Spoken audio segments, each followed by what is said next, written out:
Good evening, everyone, and thank you so much for joining us.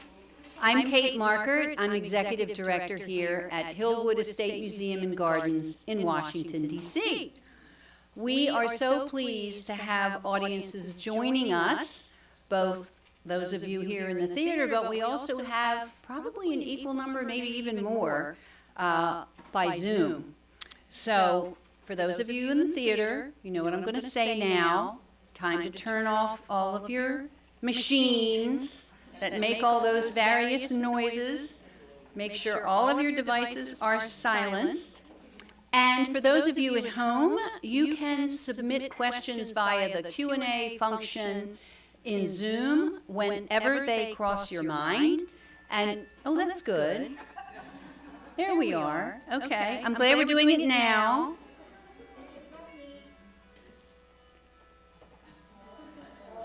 Is that Donna? I'm telling you. See, we have to get this out of the way, or this will happen in the middle of the lecture. But we will take questions at the end from both here in the theater and by Zoom. And if you want to ask a question at the end, wait until the microphone comes to you, because we want the people at home to hear your brilliant questions. So, I do want to take this moment to acknowledge those of you who have made an additional commitment to support Hillwood as members of our Legacy Society. Many, many thanks for your thoughtful planning to help ensure a vibrant future for Hillwood. Now, tonight's lecture is the third of a four-part series highlighting our current exhibition, From Exile to Avant-Garde, The Life of Princess Natalie Paley. The final lecture in this series takes place next Wednesday with Dr. Kenneth Silver, whose most recent book is Jean Cocteau, The Juggler's Revenge. He will talk about Paley, her home in Connecticut, which, as I'm sure you know, was called Pebbles, and her many very fascinating mid-century bold-faced name friends who were seen there. She knew everybody, and everybody came to Pebbles. As well, and he will also talk about her influence on the burgeoning American fashion world. So it's going to be a terrific lecture. So there are still tickets available, so if you haven't registered, please do. Now tonight, we are so excited to hear from Hillwood's very own curators, Wilfried Zeisler and Megan Martinelli. And they will explore the forbidden love story, the elegant art collection, and the tasteful lifestyle of Princess Natalie Paley's parents, Olga Paley and Grand Duke Paul of Russia. Wilfried Zeisler is Hillwood's deputy, I probably don't need to tell you this, but Deputy Director and Chief Curator, and Megan Martinelli has the longest title at Hillwood, which is the Curator of Textiles, Apparel, Jewelry, and Accessories. Yeah, try to remember that, yes. She has a really big business card. They are co-curators for the Princess Natalie Paley exhibition. So please join us in the lobby right afterwards for a book signing. And if you did not have a chance to buy the book before the lecture, the museum store will be open afterwards. We will hear from Wilfried first, and then Megan, and they will both answer questions at the end. So now, if you would please join me in welcoming them both to the podium.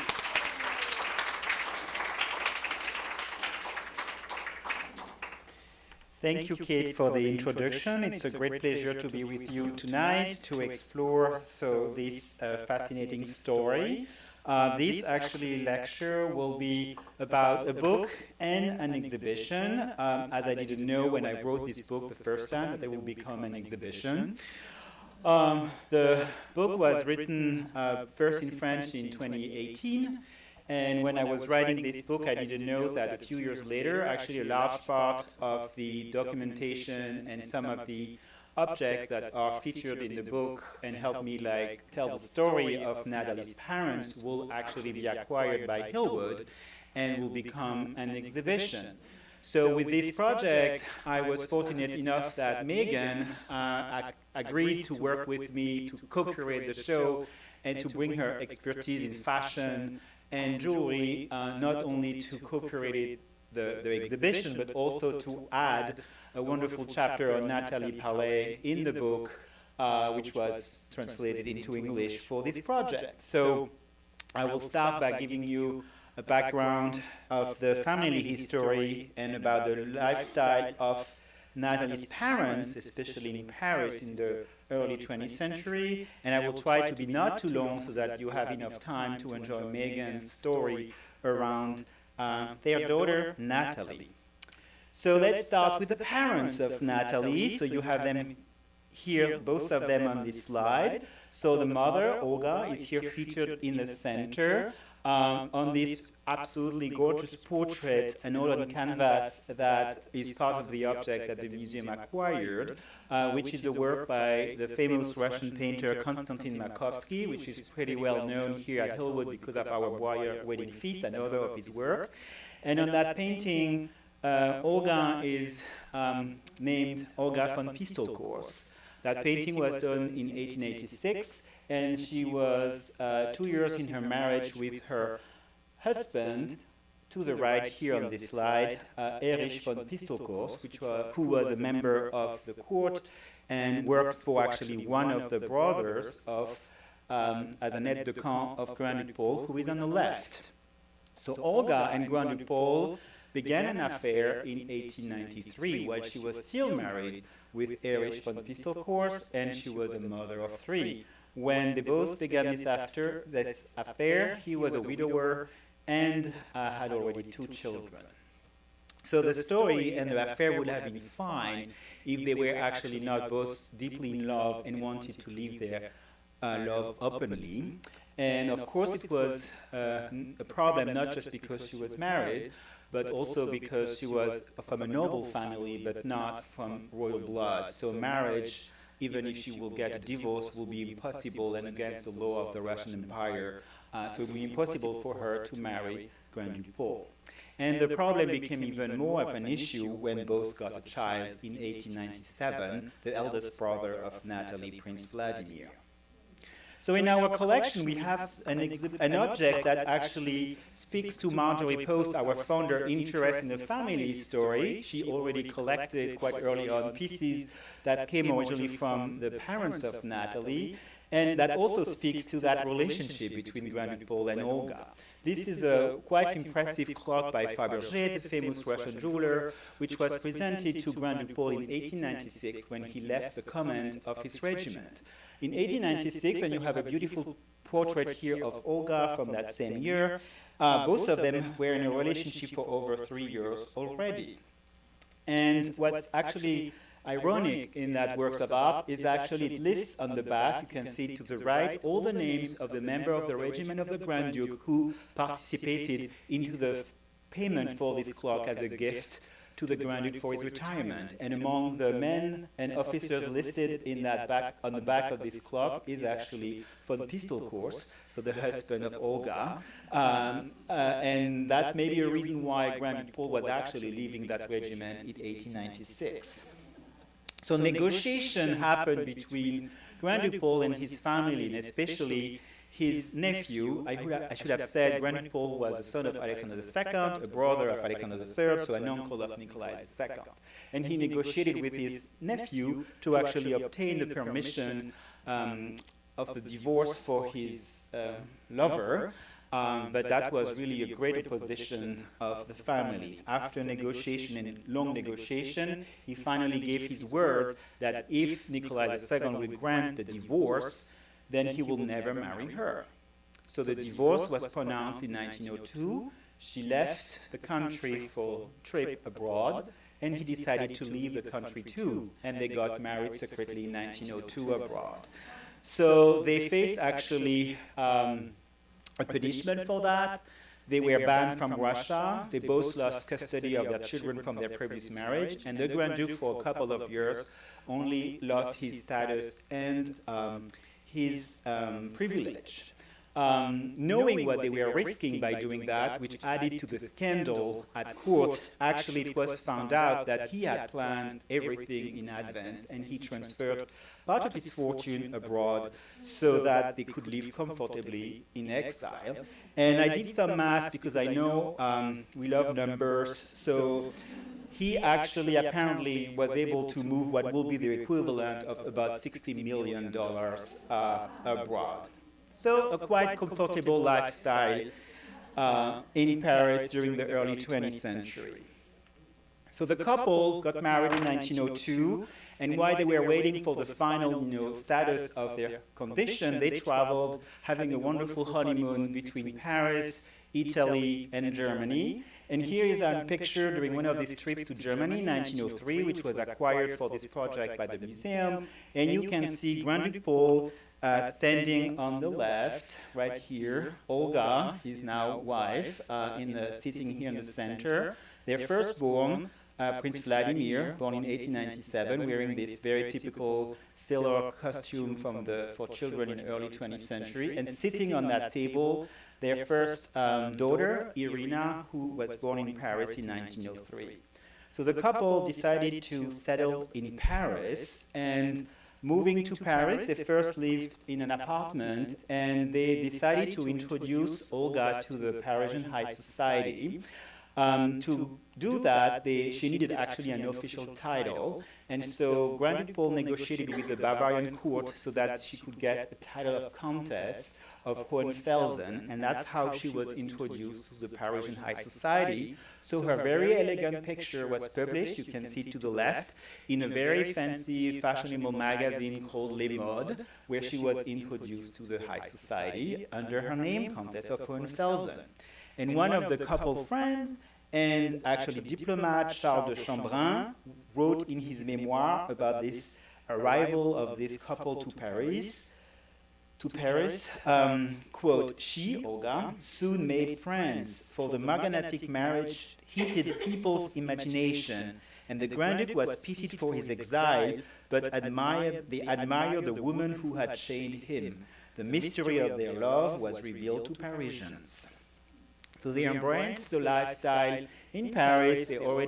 She gave birth to Irina, and in 1905 she gave birth to Natalie. Realizing that they will live in exile longer than they expected, they looked for a larger home than the apartment they were first renting in Paris. So they decided to acquire a mansion in a suburb of Paris, today Boulogne-Billancourt, a building, thanks to this collage, showing that it still exists today. A mansion which ironically was a building that actually had already a Russian history, since it had been built originally during the Second Empire for a Russian princess named Zinaida Yusupova, and her heir actually sold the mansion to Grand Duke Paul and Countess Hohenfelsen in 1905, and it was completely refurbished for the family. So they added a few outbuildings and also redid completely the interiors, hiring actually one of the most fashionable interior designers in Paris in those days, Georges Angel. Some of those interiors have survived, as you can see, especially the entry hall. You can see it matches perfectly this historic picture of Olga ready to go out, and decorated with the double P crown monogram of Grand Duke Paul, who lived there. This home was a family home where they had a very privileged lifestyle, but also quite different from the one that the children would have had at court in St. Petersburg, more freedom, and especially surrounded with loving parents. And they were living here surrounded by a large staff, including nurses, teachers, maids, footmen, a chef, cooks, gardeners, a butler, a steward, and 2 chauffeurs for the 2 cars. And here you can see Prince Vladimir and his 2 sisters. Natalie is to the left, Irene to the right, and same here, the 2 sisters with their father at Boulogne having a lovely family life. while actually traveling or in Paris as well, some of the children from Olga's first marriage will actually often visit or stay with their relatives, inventing a sort of modern family lifestyle. And here I love this picture of Grand Duke Paul in the center, his three children with Olga, Vladimir, Irina and Natalie. Olga is here, and the three others are her children from her first marriage, and all together during vacation, if we can say so. While in Paris, of course, the couple was among the most very well-known people of the society of the time. They will often go out to different, parties and events, loving to go to the theater. Grand Duke Paul was a huge enthusiast for performing art, especially theater. His library is still today known as one of the largest and most complete library of programs, of plays from the 18th century to the one he was enjoying while living in Paris. They will also go to the opera, they will also go out to restaurants, and also to cabarets. We know they went once to the Moulin Rouge, to the Folies Bergère, so having really the typical lifestyle of the high society in Paris in the early 20th century. When they were going out, they were always mentioned in the chronicles of the newspapers. They were like describing where they went, what they did, what she was wearing. So they were really part of the high society of the time. And as a sign that shows how part of this high society they were, is that sometimes they were mentioned of the parties where they didn't go, which was even worse than saying where you went. So,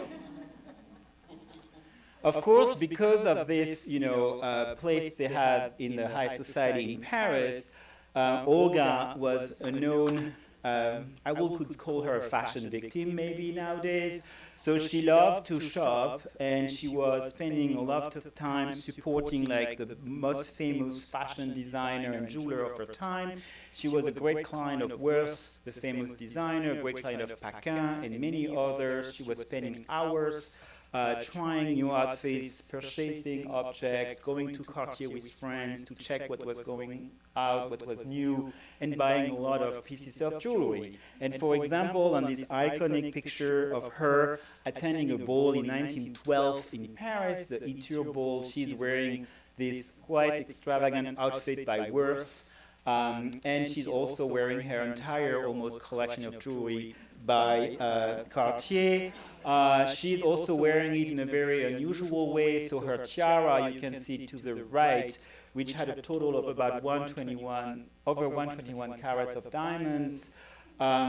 She's wearing it as a stomacher, as a sort of large brooch, and then on her bust, and then her stomacher with this huge pearl she's wearing as a sort of hat adornment. You can see on this costume she wore for this ball in 1912, and she also has a diamond necklace and also diamond bow that you cannot see on that picture. But shopping at Cartier jewelers or in the fashion houses of Paris was not just limited to Olga. Her husband was also commissioning and buying objects, and you can see a recent gift to the institution, to Hillwood, a gold pin by Cartier with Grand Duke Paul's monogram PA, Paul Alexandrovich under crown, which came from this time they spent in Paris. So not only were they going out, but they were also known for the reception they were giving in their mansion in Paris, in Boulogne. So among the famous people who attended their parties, you had actually some Russian traveling to Paris in those days, especially during the Russian Ballet Russe, the Ballet Russe success concerts and dances organized in Paris in the early 20th century. So Diaghilev was among the people they hosted, Chaliapin, the singer as well, and French writers such as Paul Bourget or the composer Reynaldo Hahn, who was a close friend of Marcel Proust, which explained why Countess Hohenfelsen, Olga, was mentioned in The Search of Time by Proust as one of the figures, as a great friend of the Duchess of Guermantes. And actually, if you read her Olga's diary, you understand that all of her friends and acquaintances in Paris were all the figures that inspired Proust in his work. So their parties were quite famous. To host them, they commissioned silver for the table setting, and here now at Hillwood we have a series of pieces that were part of a very large service of over 100 plates that they had commissioned while they arrived in Paris in 1903, and which was ready in 1907 for the first huge formal dinner they organized in their mansion. And you can see that some of the monogram on the silver was actually matching the double P monogram of the house decoration. Others were having actually a monogram of the Grand Duke with a P shape in Cyrillic, which is also matching some of the menu, as you can see on this slide. And the food that they were serving was actually highly praised by some of the guests that they had at their table. Those objects were also matching the linen they were using, and here you can see sometimes some of the objects they commissioned in Paris had only a crown as a symbol, and those were all matching some of the embroidery, monograms, or crowns you have on the linen. And this linen here is just a sample, was part of the acquisition we did as part of this project, and all this linen was actually found originally all kept in the trunk you have here on this slide, and which is on view actually in the mansion. So their life in Paris was going out, was receiving friends, entertaining a lot, and we have a whole section in the exhibition dedicated to this lifestyle, which was the context in which Natalie grew up. But her parents were also into arts and art collectors. Regarding contemporary art, there is only one work, or three works actually, from the same painter that speaks to their interest in contemporary art of their time. So this piece you won't see here because it's at the State Hermitage Museum. It's actually the portrait of Olga that was commissioned in 1908 from Pascal d'Agnan-Bouvray, who was one of these fashionable painters from the Realism movement in the early 20th century. And he created a beautiful portrait of her sitting here on the left. And it took quite a time to do that portrait. As far as we know, she sat at least 60 times to complete this portrait, which actually captured her beauty, but also her style and her love for fashion and jewelry. And this portrait was actually presented at different exhibitions, and the first time that the painter showed it at an art exhibition in 1908, of course, there were a lot of comments about the sitter because she was this famous figure from the chronicles of the newspapers of the time. And so there was a comment that I will read to you about this portrait when it was featured the first time. Quote, "There is a circle around the portrait of a ravishing woman by Mr. d'Agnan-Bouvray. This time the master has done something somber, with a delicacy of touch that is not reminiscent of his old style. Who is the sitter? The name is whispered in our ears. Why shouldn't we say it? It is a portrait of the Countess von Hohenfelsen, wife of the Grand Duke Paul, who, as is known, lives in Boulogne." End of quote. And after that first exhibition, actually d'Agnan-Bouvray decided to showcase the work at the Salon in Paris. As he mentions in his correspondence with Olga, there is a lot of letters and exchange between both of them that speaks to how, a sitter will commission a portrait. And he said in one of his letters, right after the painting came back from the first exhibition, he showed it, quote, "The portrait returned to my studio 1 hour ago. I was tempted to ask it about everything it had heard during the months of the exhibition, but as I know that in general it could only be words of flippancy, ignorance, and pretension, I refrain from my question. This time, if you will allow me, dear madame, I will present it to the general public at the Salon." End of quote. And she agreed to it, and it was shown at the Salon. At the end, the relationship continued, and in total, Olga commissioned 3 works from d'Agnan-Bouvray. So in addition to her portrait you see on the left of this slide, first time ever shown for you only tonight, a drawing of her, another portrait of her by d'Agnan-Bouvray, which whereabout is unknown, so if you hear where it is, please let us know.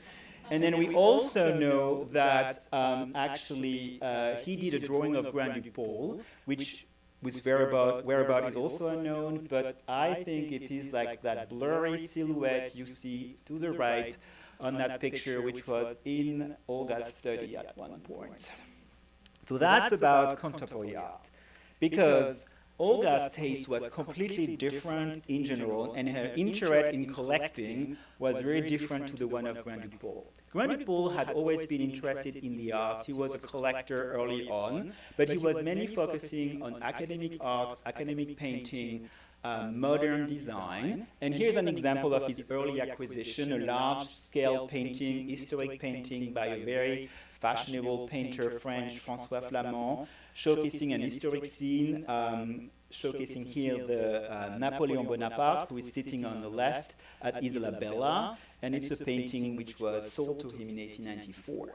And that was really not what Olga was interested in. And actually, in a letter to Grand-Duc Paul in 1899, while she's traveling to Paris and starting antiquing, she writes to Grand-Duc Paul, quote, "And to think that you spend outrageous amount of money on modern objects when they are marvels from the past century, a painting by Lancret.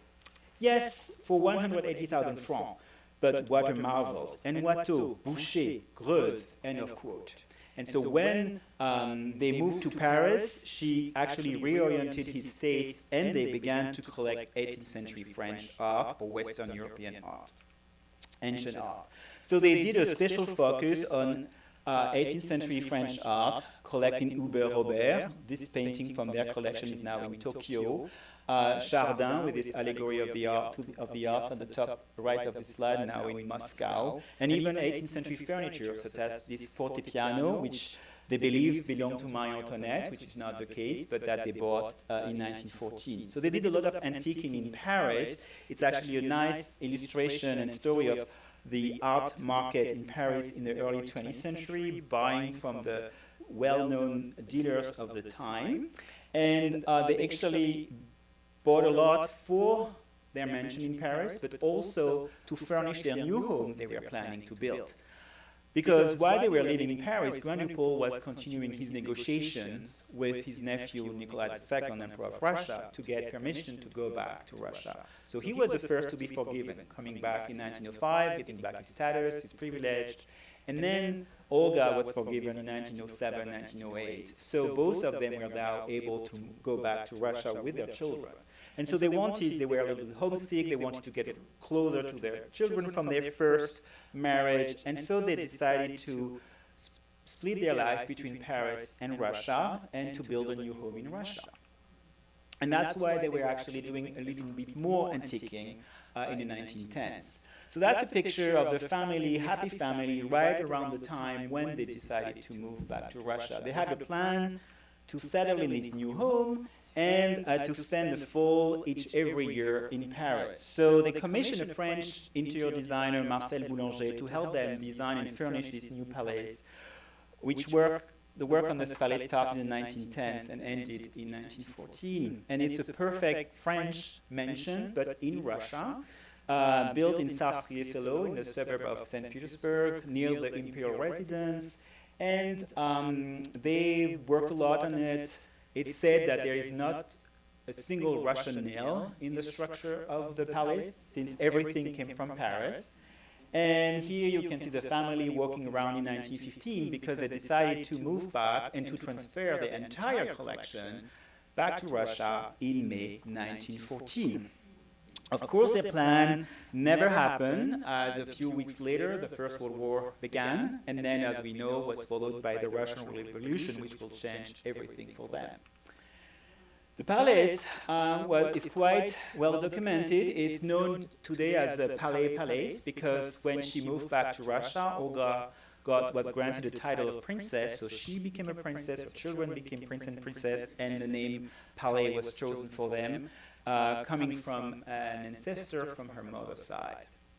And so, as I said, everything was commissioned from Paris, so all the silk was commissioned from Tassinarié-Châtel, which still exists and is a lender to the exhibition. You can see the actual samples that were used to cover the wall of many of these historic rooms in this palace in the exhibition. Here, the gallery was not just silk that came from, actually everything came from Paris, but all the lighting fixture, the bronze, came from de Lille, which still exists today, and they lent some of their archival material to this exhibition.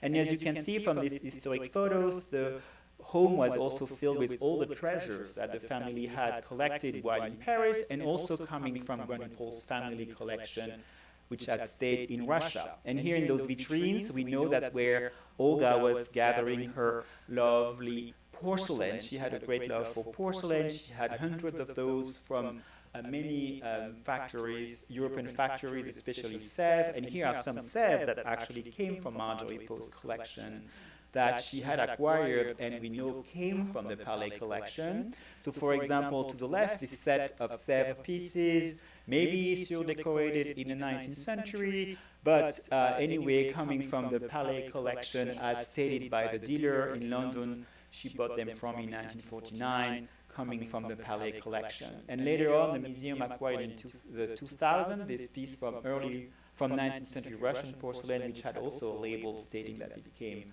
from the Paley collection. So which made perfect sense for us later on to acquire the collection.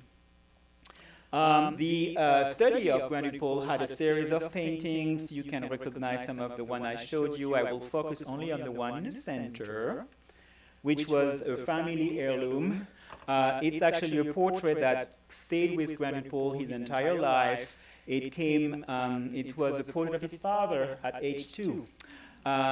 Painted by Georges Dow, which was a successful British artist who came to Russia in the early 19th century to work for Alexander I. And you can see the Emperor Alexander I visiting Dow's studio at the Hermitage to the right. And then you can see in his studio the presence of the painting that was commissioned by the imperial family.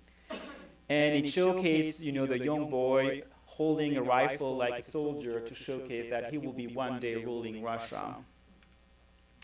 And then here you can see to the left in the Gatchina Palace, another palace in the suburb of Russia, of St. Petersburg, the painting which was hanging in Granit-Paul's grandmother and mother's apartment, and then later on in his study in Sarsky-Selo. And then the dining room was also filled with some of Granit-Paul's treasures. In addition to family heirloom, he had a great passion for Russian glassware from the 18th century to the early 19th century. They were showcased in this case in the dining room, and some of them are now at Hillwood, were collected by Marjorie Post. And that dining room, which could be, the table could be extended to host at least 40 guests, never was used as planned. And in 1917, at the time of the Russian Revolution, the French friend and diplomat Maurice Paléologue came to visit the Palais, Olga and Granit-Paul at Sarsky-Selo, and he said, quote, "Tonight I'm dining at Sarsky-Selo. There is only the family. It is the first time I have been back to the house since the Revolution. The Grand Duke wears the general's uniform with the cross of St. George, but without the imperial cipher, without the aiguillette of aide-de-camp general. He retains his calm, simple dignity, but his thin face is etched with sadness. The princess is tremulous with pain and exasperation. As we pass through the salons to the table, the same thoughts stop us for a moment. We contemplate this sumptuous decor, these paintings, these tapestries, this profusion of furniture and precious objects. What is the point of it all now? What will become of all of these wonders and riches?" End of quote. And we all know the answer.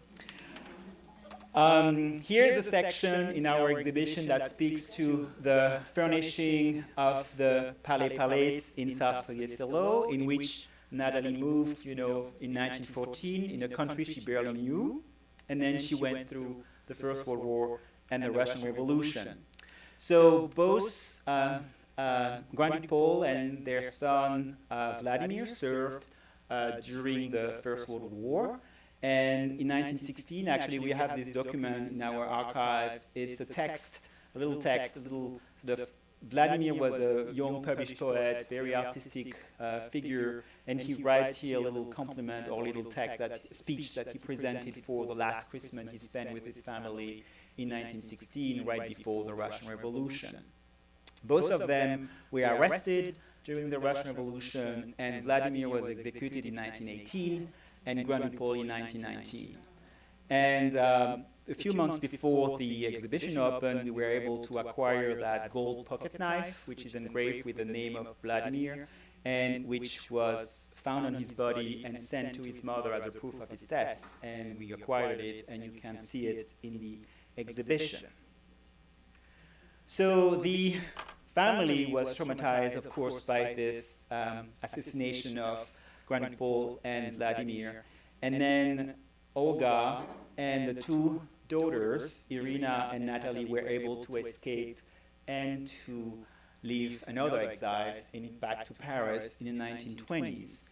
And a few years later, 1929, actually all the content of their palace, which had been confiscated by the Soviets, was offered for sale.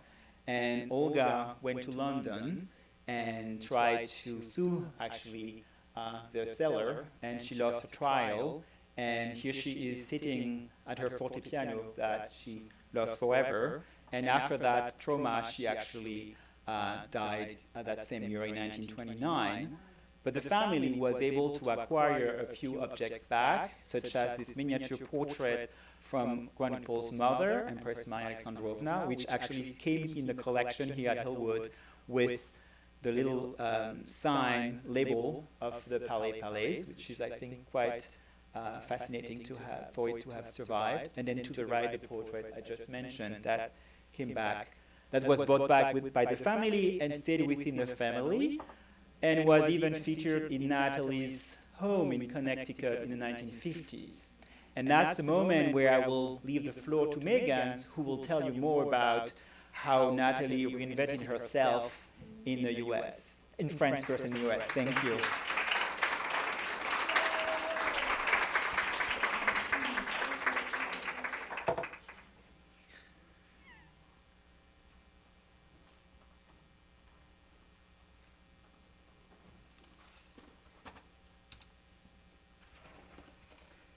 Good evening. Well, so we'll pick up at Pebbles, which is truly the reason why we are here tonight, is to kind of revel in the Palais family's fortitude and vision of preserving their history, and also in many ways Natalie Paley's manner of paralleling her parents' interest and dedication to the arts. So we're actually now upstairs at Pebbles, and in the private room, dressing room perhaps, of Natalie from the very same album is a portrait of Princess Natalie Paley that's today in the collection of the Yale University Art Gallery, and it was completed in 1932, and just like Olga, Natalie Paley worked with contemporary artists for her portraits.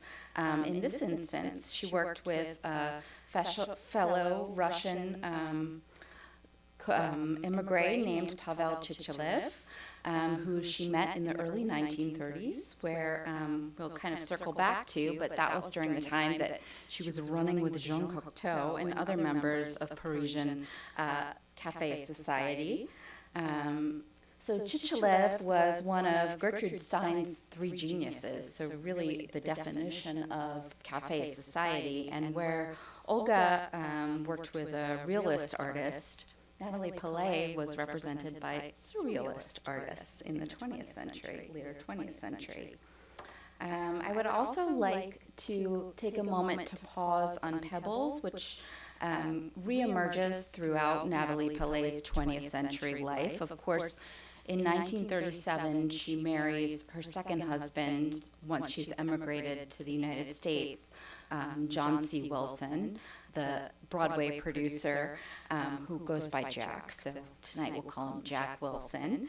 And they have a weekend home in Fairfield, Connecticut called Pebbles, and it's actually for sale now, which is how I got the photo of the mirror, which is where the Chichilev once hung. I prefer the bookcase. As you'll see, Natalie Paley, just like her father, was a great reader and dedicated to literature. So Pebbles was the hub of Princess Natalie's New York life She connected with a lot of her international friends that she met during her Parisian days in her second exile there. And there's a wonderful 1940 article describing Pebbles. Here the Wilsons and their friends spend the long summer days shut off from the outside world by an orchid and by gardens that look like outdoor sitting rooms. They go back to the pool in the afternoon and have cocktails there before dinner. They note that there's a serving pantry by the pool, but they preferred to take respite and refuge from the summer heat and have lunch inside. Well, with that in mind and that entertaining spirit, which began in Paris with her parents, we will continue to move through the legacy of Natalie Paley. So by the time she meets Jack Wilson in the mid-1930s, she's known as a legend of the 1930s. She's had a career in film, and before marrying Jack, she was married for 10 years to the French couturier Lucien Lelong. And just on this slide is a second Chichelev portrait that is on display and on loan in the exhibition of Natalie, also in the early 1930s, wearing a beret from MoMA. And then in the center is one of our sketches of her by another important artist and 20th century figure, Cecil Beaton. It's of Natalie and Jack, who you see together with Natalie in this late 1930s portrait. I'm sure you all caught the lecture last week or are aware. Natalie Paley was one of the International Best Dressed List members, and I think it's actually a way of her creative expression in many ways. And in this photo, she's kind of androgynous in her well-tailored suit, which I think really speaks to the style. It's very unique for the time period that she's wearing something like this. So yes, she is a queen of the 1930s, and though she was a princess in title, I couldn't resist because this is a really gorgeous portrait of her on the cover, presented as Mrs. John C. Wilson around the time of her marriage to John Wilson in Connecticut. How did she make it to Connecticut? Where did she begin? Well, after the exile that Wilfried mentioned, she and her mother, Olga, and her older sister, Irina, were living in Paris and restarting their lives. And Olga was very committed to connecting with the Russian emigre community living in France. And one of the ways that she connected with people in that regard was by hosting these benefits. You see a flyer that Wilfried shared that is in a collection in New York. It was the Russian History Museum, that's right.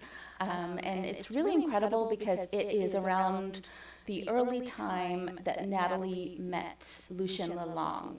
He is listed as the host of this Fête des Trois Saints, which happened in June of 1926. And it was hosted on the rooftop of his salon on the Avenue Matignon. And just a little bit of information about that event. It was planned for 11:30 on Saturday, June 5th, for the benefit of the charity work carried on by Her Royal Highness the Princess Paley. And it was called the Fête des Trois Saints because there was a cap on attendees. So just 300 guests were invited to celebrate. And there was a minimum donation to the Russian emigre charity of 500 francs, which included dinner at 12:30. And it was the opening of this rooftop garden, which I think we think of as a contemporary asset, but I don't think so. I think it's been around, above Lelong's salon. And 6 of his designs were presented and offered away by lottery at the end of the evening. So Natalie met Lelong and they married in 1927, kind of in the swirl of these beautiful events And her life with Lalonde is described in a July 1932 Vogue Paris article. She had, quote, little sleep. She goes to events and openings every night. She collaborates with her husband, and she continues to model his work. At the same time, although, they did seem to have a very lovely relationship. Here are some postcards that are in the collection at the Beinecke at Yale. And there she is with Lalonde at Lido Beach, where they traveled for 2 months at the end of each summer in Venice. She did start a relationship around the time of that Vogue quote with first Serge Lifar and then later with Jean Cocteau, who she met in the winter of 1932 at a screening of his film The Blood of the Poet, which was financed by Marie-Laure de Noailles, a friend of hers. And this happened at the end of her relationship with the Ukrainian-born contemporary dancer and choreographer Serge Lifar, who, by the way, claimed the experience of breaking up with Natalie, ending his affair with her, as one of his lifelong devastations. In regard to Jean Cocteau, who she, as I mentioned, met at a screening of his first film, she, quote, was burning to meet him. And she said, I was crazy about Jean's spirit and charm. He was a perfect mirror to me. Now, there's a lot of rumors about them and gossip, and it's even been suggested that she was expecting his child, and the two of them part ways in the summer of 1932.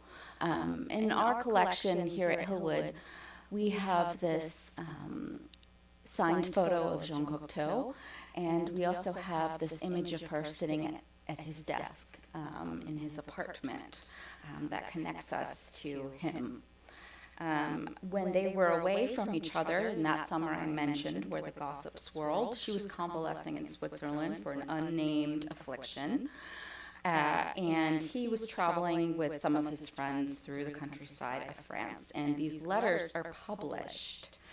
But when she arrived to her suite in Switzerland, she recreated and kind of constructed a shrine to Jean Cocteau. She had some of the objects of his that she referred to as a protective talisman. She affixed stars to the mirror. There's even a portrait of him that she included that was done by Man Ray, who also photographed her. She writes to him, I fall asleep in your arms. And that she pinned a piece of his red velvet opposite the photo taken during the film, while you're lying down without forgetting a rain of stars that are cut out of cardboard and glued to the mirror of the wardrobe. And there's a selfie of her, early selfie, and you can see the rain of stars, if you will.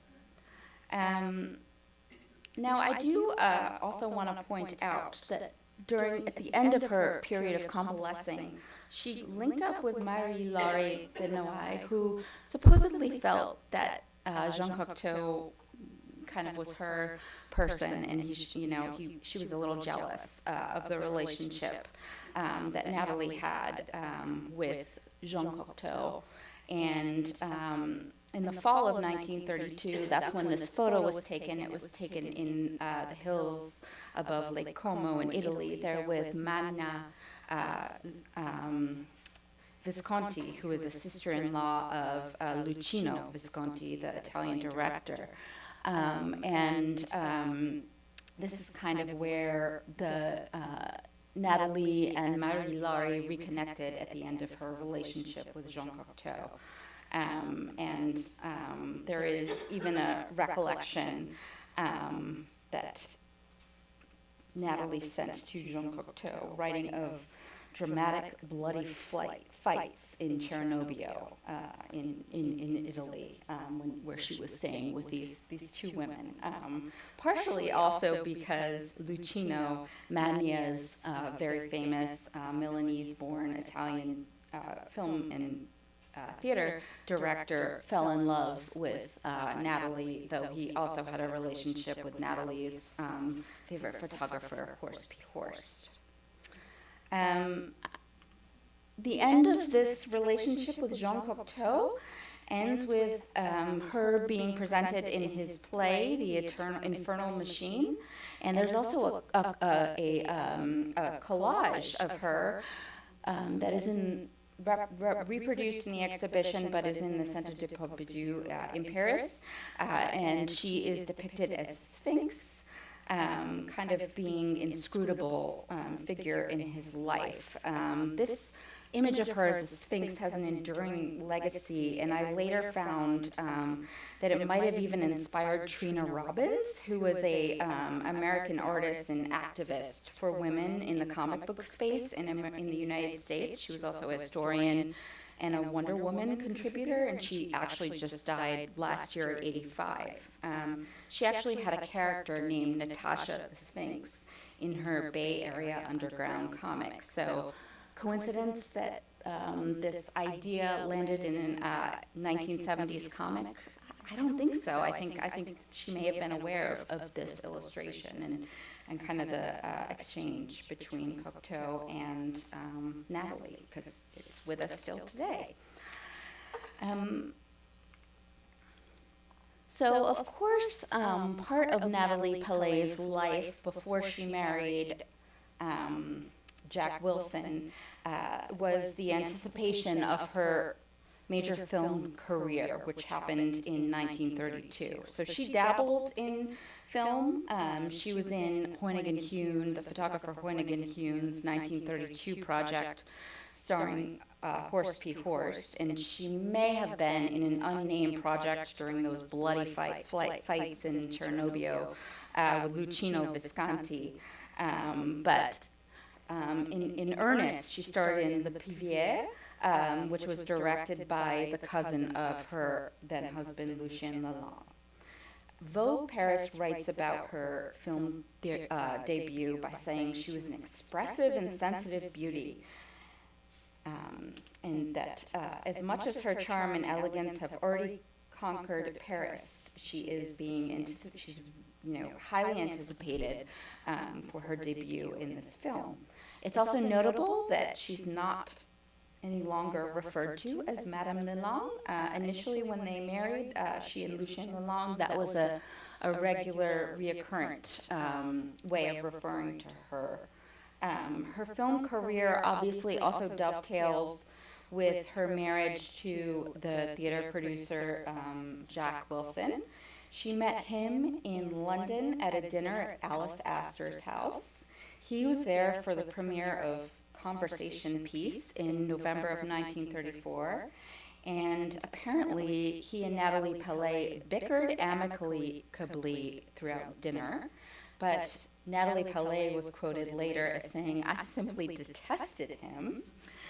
Still, I think she thought he was funny enough, and she happened to be in London at the time to film The Private Life of Don Juan, which she just had a bit part of but I think it was very impactful. And the two of them really loved luxury. You can see them at their home in Pebbles on the slide just to the left. And then you can kind of get a sense of just how fantastically she dressed right at the right as well. In the fall of 1942, of course, she went to work for the couturier Mambouche, who was headquartered in New York. He says often that she was his ideal client because she fit the profile of women who knew what they wanted, women who lived observing and not copying. The in-betweens didn't know themselves, and they couldn't wear Mambouche as well, end quote. Apparently, Mambouche, whose design she's wearing in both images, was very private and a snob, and a bit exclusive. Unlike Lucien Lalande, he never licensed his names to perfumes or stockings. Quote, His snobbery and sense of his own exclusivity was so great that new customers had to be recommended by already established customers, which therein lay Natalie's strengths when she worked for him, because she truly knew everyone in the 1920s and 1930s Paris. So she was an asset to this kind of new international society that had descended on New York in the years of the Second World War. I should also say that Mamboche was diplomatic in some of his designs. He did contribute uniforms during the Second World War, and also Girl Scout uniforms too. So he wasn't. I think he was a great technician at what he did, and he kept his couture very separate from his other contributions. For her part, Natalie Paley preferred, quote, disciplined masculine fabrics with an incredible drape. In these two images, the first one that is on the left of the slide, she's at a theater debut with her husband, Jack Wilson. You can see her Mamboche cardigan. They're known for, in the 40s, he was known for adding some well-placed embellishments, even though he liked simplicity in his designs. The austerity of war led him to become a little more creative in what he added. She's also wearing her necklace, her gold link necklace that's on display in the exhibition, wrapped tastefully around her wrist as a bracelet. So just another note as to why she's on the International Best Dressed list. Her creativity and cleverness in the way she styled herself. And then the later photo of her on the right of the slide is with, of course, the composer Cole Porter. And here she's wearing Mamboche once again, and she pairs that with her Vidura Ray brooch. And Fulco de Vidura was one of her closest friends and longtime friends. She knew him beginning in the early 1930s, and he was part of the community that she built and that she surrounded herself with of creatives, which I know I'm running out of time, but I will just quickly share some little moments about her community of clever folks. Again, the masculine drape, the austerity, the elegance of fabric, the ease of what to wear, all of these are amazing ways that she expressed herself. And while Olga was a fashion victim, I think she really honed her taste perhaps by watching her mom, and maybe some might say she was a fashion victim too, but she had a sense about what was worn and how to style herself that I think is rare today. And so it's really amazing to be able to see these images of her not only in formal attire, but also in clothing she wore day to day, although in the center it looks like she's wearing a very chic jersey suit, but then she's added her priceless and beautiful Vidura Ray brooch, so always a little something there. She relished, during her film career, she relished being mistaken for Greta Garbo. She even caused a sensation for arriving to a hotel because they thought she was Garbo. And according to her, I was completely transported with joy. Her position with Mamboche was really a job. She was working 5 days a week until 7 p.m., and she made sure everything at the New York salon of Mamboche went smoothly, and he and her exchanged a lot of confidences. As I mentioned a little bit about his clientele, she had lots of friendships and connections that she had honed in France, which I think helped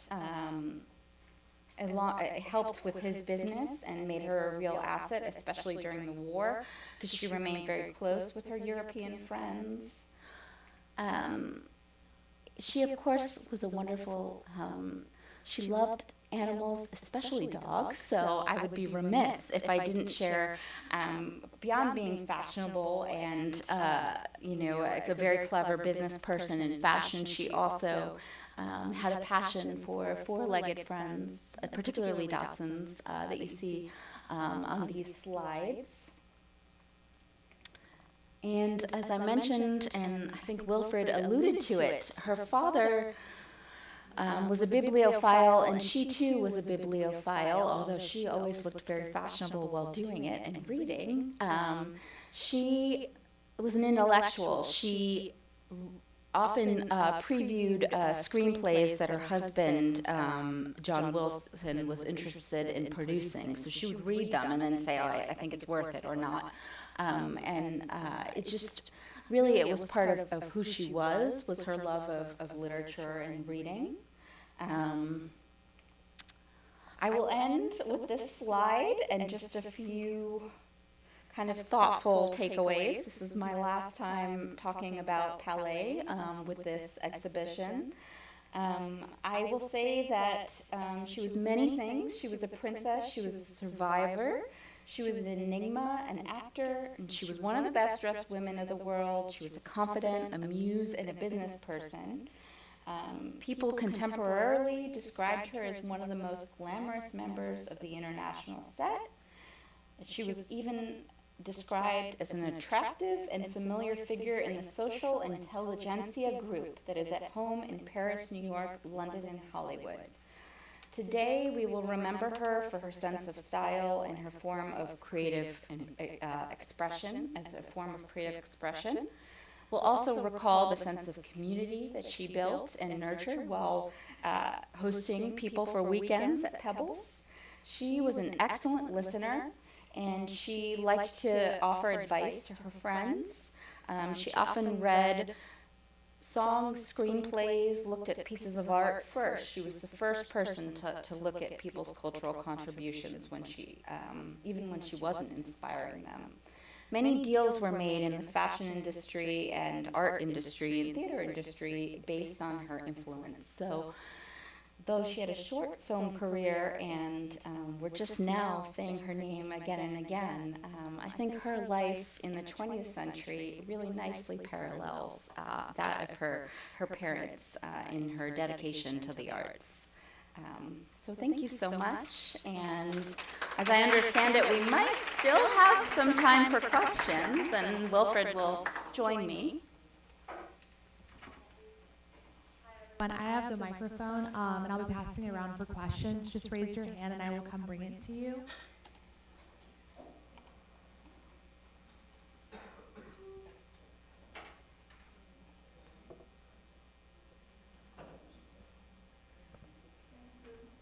Who is the gentleman on the right in this photo? That is Mambouche, the designer. I'm so sorry for not identifying him, and actually that is why I selected him for this slide, because there's a still from one of her films, and then at center, a portrait of her by Hoynigan Hune, and then there she is in New York with Mambouche. Another question, the military clock, the Fabergé clock. How did that get from, I guess, their home in Sarsko, if that's where they had it, just before the revolution, to Hillwood? All right, so the Fabergé clock was part of their, we assume part of their belongings, so either in one of the, in the Tsarskoye Selo Palace or in one of the other homes that Granny Paul had in Russia.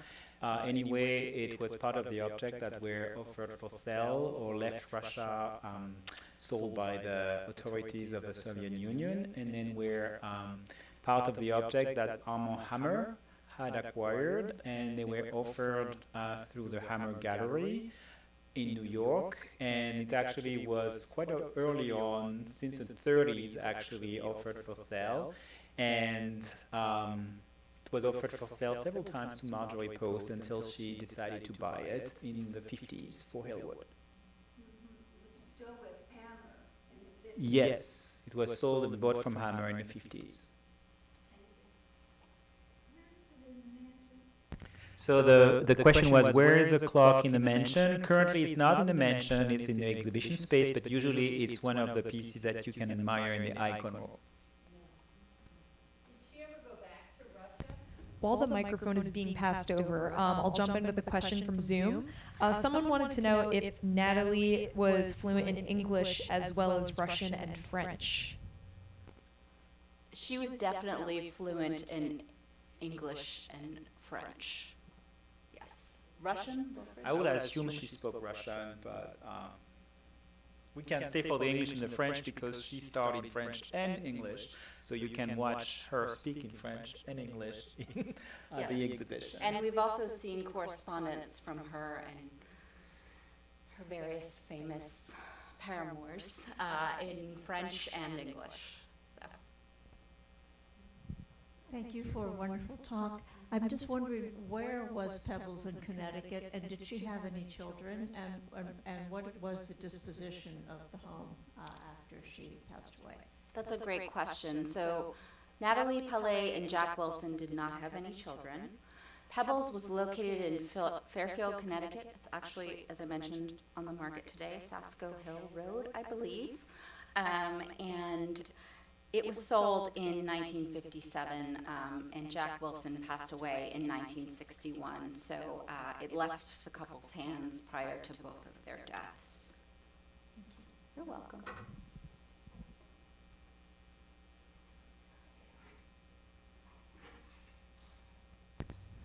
While the microphone is being passed, I have another question from Zoom. Someone wants to know, how did Natalie, her sister, and her mother avoid the fate of her father and brother? Okay, so well, they stayed there. She actually, Olga, in her memoir, she even said that if she had known, she would have not stayed because of the collection and the art that they had collected together. So when actually Granny Paul was arrested, Olga managed to actually send her daughters to Finland. And then after she tried everything she could to free her husband, and then after his execution, she was able to leave as well through Finland. And then they went to Switzerland, and then finally got back to Paris, where they still owned that mansion that they had before the revolution. Kind of going off of that, what do we know of her adult relationship with her sister, or what became of her sister? That's an excellent question. I think her adult relationship with Irina became a bit tense. She's not a guest at Pebbles, for instance, whereas her half-sister, the Grand Duchess Maria Pavlovna, is. I think that they may have had different interests that kind of diverged in their adult life. Irina married her cousin, Prince Fyodor, in 1923 in Paris, and they had 2 children, and it was not a happy marriage, and Irina was less interested in, although she started modeling and appearing in French society papers, she was more interested in supporting the Russian emigre community at first, philosophy, letters, essentially, translation, working with refugees, as I mentioned. So she she ultimately began a relationship with Count Hubert Montbrison in the late 1920s, and they kind of continued a relationship together, and he supported her interests. She lived a quiet life in Biarritz, and they ultimately did marry in 1950.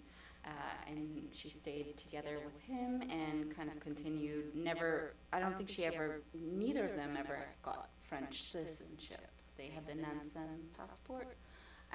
But I think that for Irina, she remained in France and kind of lived a little bit more quietly. And we have time for one more question in the theater.